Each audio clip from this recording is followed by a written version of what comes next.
Alarms blared, millions vanished, and the billionaire's empire teetered on the edge of ruin. Everyone blamed hackers, until a quiet cleaning lady whispered a name no one dared suspect. She knew the secret, and what she uncovered could destroy everything. Keep watching before it's too late. The lobby of the Whitmore Executive Tower gleamed under the harsh morning lights, every tile polished to a mirror. The hum of elevators, the tap of designer heels, and the occasional barked order from a passing assistant filled the air. Amid the corporate buzz, Marta Delgado moved like a quiet ripple through a storm. She wasn't in a rush. She never was.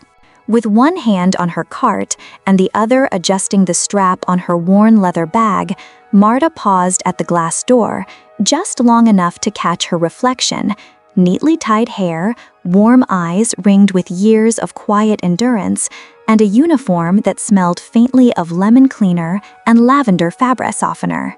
A security guard, young, distracted, nodded at her without making eye contact. "Morning, Marta," he muttered, still half scrolling through his phone. Marta smiled, genuine and small. "Buenos días, Eric." She passed him by, unnoticed in every way that mattered. And yet, in her silence, Marta noticed everything. The flicker in the lights on the 12th floor, the intern crying in the hallway on Monday, the way the CEO's coffee cup had been left on the edge of his desk yesterday, half drunk, hand smudged, and trembling ever so slightly. Upstairs, Nathan Whitmore slammed his phone onto the table. "No, I don't want another briefing. I want a damn solution," he barked, pacing in front of the towering window of his office. His usual calm, controlled demeanor was cracked now, eyes bloodshot, tie loose, and voice on edge. "Sir, we've brought in every cybersecurity consultant in the state," said a nervous assistant, her fingers clutching a tablet like a shield. "But they all say the same thing. It's an inside job." Nathan rubbed his temples and exhaled hard. Inside job. The words echoed like a curse. Betrayal wasn't a threat he knew how to handle, not from people he trusted. A pause settled over the room, thick and tense. "I built this place from nothing," he said, more to himself than anyone else. "And now it's slipping through my fingers because someone decided to..." Click! The door opened quietly. Marta stepped in, her eyes low, her cart rolling softly across the plush carpet. "Sorry, Mr. Whitmore. I can come back later." He waved her in without looking. "It's fine. You're not the one messing everything up." She gave a small nod and crossed the office without a sound, collecting trash, wiping surfaces, listening, always listening. But when she reached his desk, she hesitated, just for a second, her eyes lingering on the pile of paper scraps in the bin. She noticed something odd, timestamps, scribbled notes, initials that didn't match. She said nothing, just tucked it away in memory, like a puzzle piece she hadn't figured out where to place yet. As she turned to leave, Nathan caught her eye for the first time. "You've been here a while, haven't you?" he asked, voice softer now. "Yes, sir. 11 years this November," she replied, smiling faintly. Nathan looked surprised. "Longer than most of my executive team." Marta didn't answer, but her eyes said something else entirely. "I've seen more than you think." And for a moment, just a moment, Nathan wondered why her gaze made him feel more exposed than any hacker ever could. Outside the office, Marta paused in the hallway. Her hands trembled slightly, not from fear, but from instinct. Something wasn't right. She'd seen patterns before, in numbers, in people, in the way lies leave behind residue, like dust on polished glass. She reached into her pocket and pulled out a crumpled sticky note she'd found in the bin.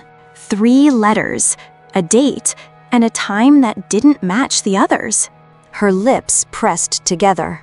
Maybe it wasn't her place, but maybe it was.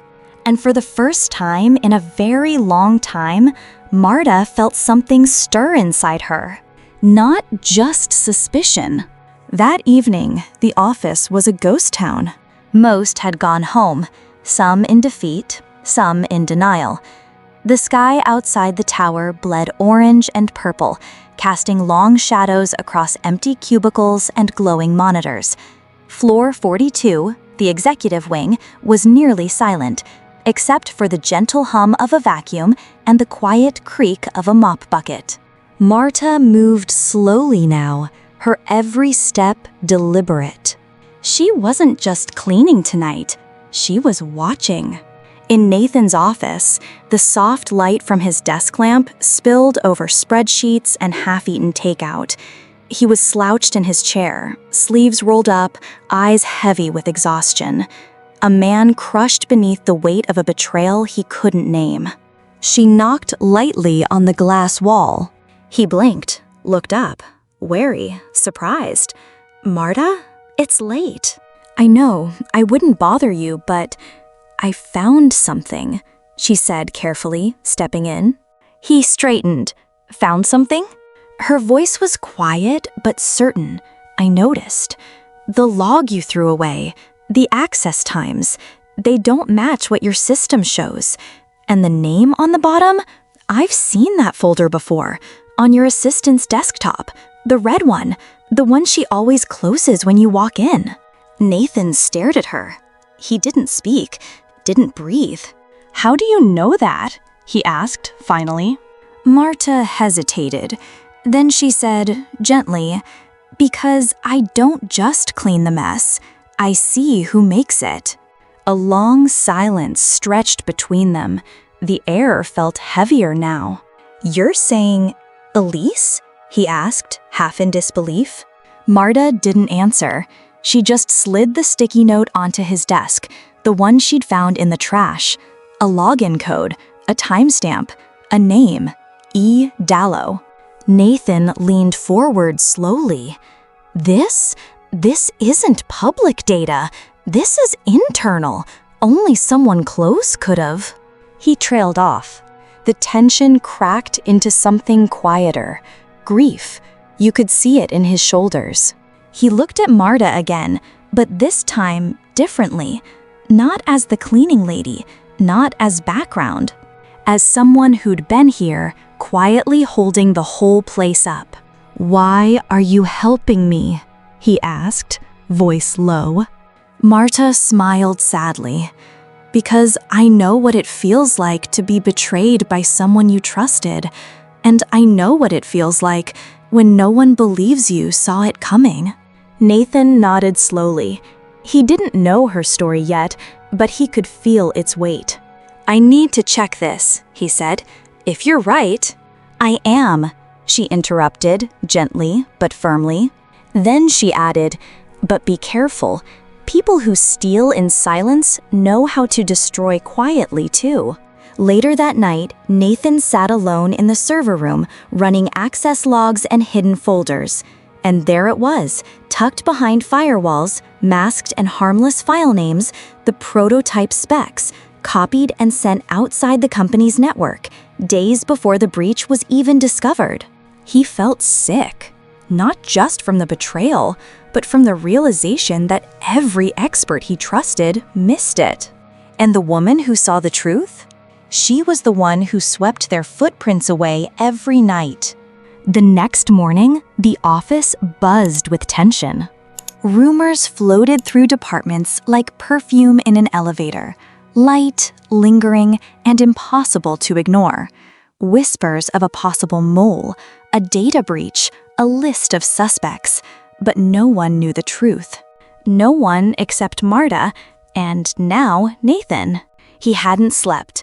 His eyes were red, not from tears, but from too many hours spent staring at lines of code and old email logs. He stood in front of his office window, coffee untouched, watching the city breathe below him. Behind him, the door creaked open again, like it always did, around 7 a.m. "Just me," Marta said quietly. He turned, the smallest smile breaking through. "I figured." She glanced around the room, then reached into the pocket of her apron and pulled out something, a flash drive. "I made a copy," she said, placing it gently on the desk, before anyone could erase it. Nathan stared at it like it was a ticking bomb. "You copied the files?" he asked. "I didn't open them," she added. "I'm not here to steal. I'm here to warn." His jaw tightened. "You shouldn't have to do that. This isn't your job." Marta looked him dead in the eyes. "Maybe not, but cleaning up other people's messes has always been mine." That hit him harder than she probably meant it to. He looked away. She moved to the desk, her fingers brushing lightly across a silver photo frame. "Your father?" Nathan nodded.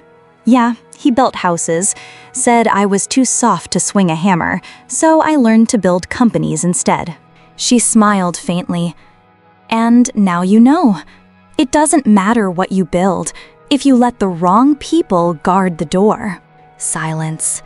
Then Nathan spoke, almost in a whisper. "She was like family. Elise. I trusted her.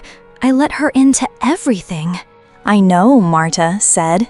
"Betrayal doesn't always come with a warning. Sometimes it wears a smile and says, 'Good night, boss.'" Nathan clenched his fists. "She sold the prototype to our competitor. I have the proof now. I don't know how far this goes." "Then you don't go alone," she said, steady. "Let me help." He laughed.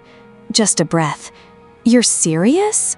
"I'm always serious when it comes to cleaning up dirty work," she replied. Later that day, while the office moved in its usual nervous rhythm, Marta passed Elise in the hallway. The younger woman gave her a tight, fake smile. "You missed a spot," she said, with a little tilt of her head toward the floor. Marta smiled back, warm, unreadable. "No, I didn't," and walked away. Elise froze, just for a second, a flicker of confusion in her polished face. Something was wrong, and deep down, she knew. Very wrong. By midday, the pressure in the building was unbearable. Elise paced the executive floor, her heels tapping like a metronome of guilt. Something had shifted. The energy, the glances, the air itself. Her instinct, sharpened from years of playing nice while climbing fast, told her the walls were closing in. Meanwhile, Nathan sat in his office, alone again, staring at the flash drive Marta had given him. He hadn't confronted Elise yet, not publicly, not without a plan.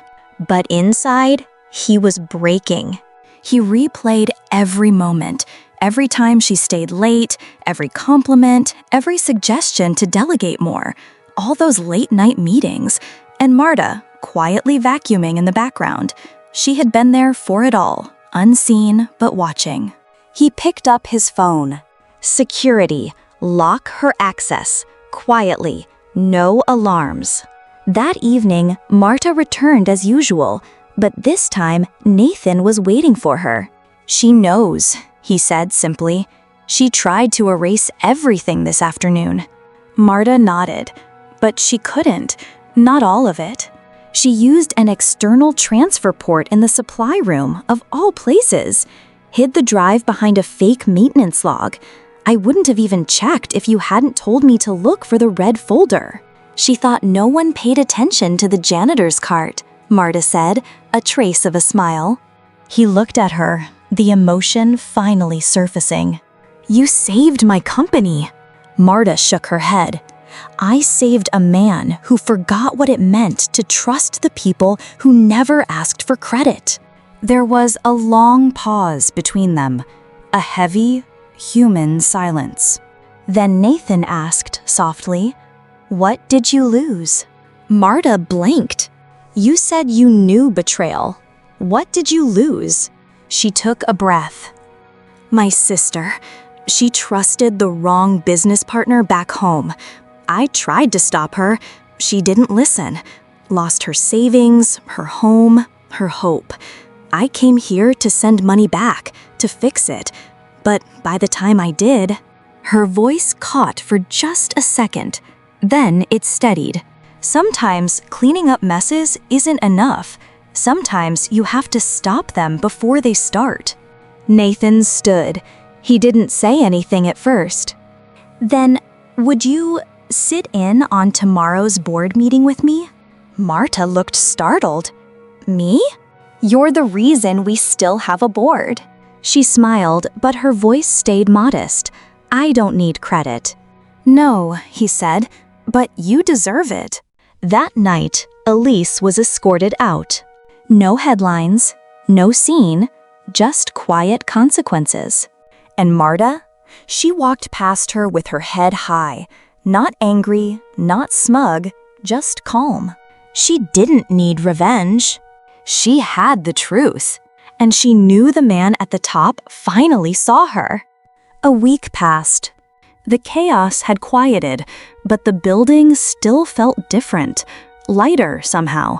The fear had faded, but so had the arrogance. People spoke more softly now. They noticed the ones they used to walk past. They even said thank you. In the break room, interns whispered about the mysterious cleaning lady who outsmarted the experts. Some thought it was a rumor. Others swore they saw Nathan Whitmore himself walking her to the elevator one morning. And they were right. Marta stood in the corner of the executive conference room, feeling out of place in her neatly pressed uniform. Her hands were clasped, her posture straight, but inside, her heart raced like it hadn't in years. Nathan entered, this time without a suit jacket, just a soft blue shirt, sleeves rolled. He looked at her, not like an employee, but like a partner. You ready? He asked. Marta glanced around the room. 12 people in suits, charts on the screen, legal counsel, shareholders. She nodded once. Let's clean this up. He smiled. The presentation was brief, precise. Nathan showed the logs, the evidence, the footage. Then he paused and gestured to Marta. She found the pattern, he said. Not the experts, not the algorithms. Her. Gasps. Shifts in seats. One board member actually laughed in disbelief. Are you serious? Someone asked. Nathan met his gaze. Dead serious. There was a beat of silence. Then slow, awkward clapping began. Some out of respect, others out of shame. Later that day, Marta received an envelope. No stamp, just her name, M. Delgado, in Nathan's handwriting. Inside, a letterhead, a job offer, and a new title. Consultant, Ethical Risk and Workplace Systems, Whitmore Group. And beneath it, in pen, you once said you see the mess. I want you to help us stop making it. Weeks later, a new door opened on the 10th floor. It wasn't the fanciest office, and Marta didn't mind. She kept her cleaning cart in storage, just in case. Old habits die gently. But on the wall beside her new desk was a plaque. Small, bronze, it read, Marta Delgado, the one who paid attention. She never asked for credit, never expected applause. But now, when people passed her in the hallway, they saw her. And when she smiled, it wasn't just quiet anymore. It was proud.